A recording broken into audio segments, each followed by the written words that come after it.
This is the Lone Crater YouTube. We hope this video helps. You start by confirming your phone supports 2 active lines. Many modern phones use one eSIM and one physical SIM. Insert the physical SIM and keep the eSIM activation QR or carrier code handy, because you'll need it to provision the second line. Once done, disable carrier PIN prompts temporarily to avoid interruptions.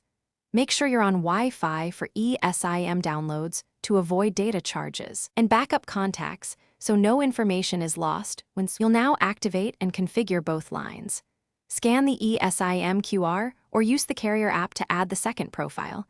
The phone will show both lines once provisioned.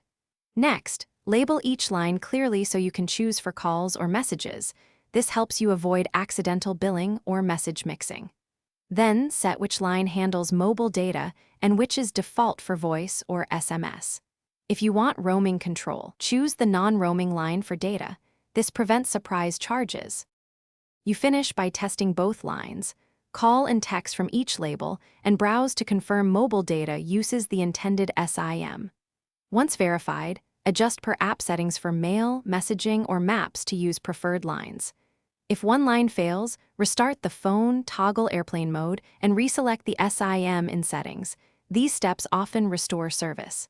If issues persist, contact the carrier with your IMEI and eSIM activation details so they can troubleshoot the provisioning on their end.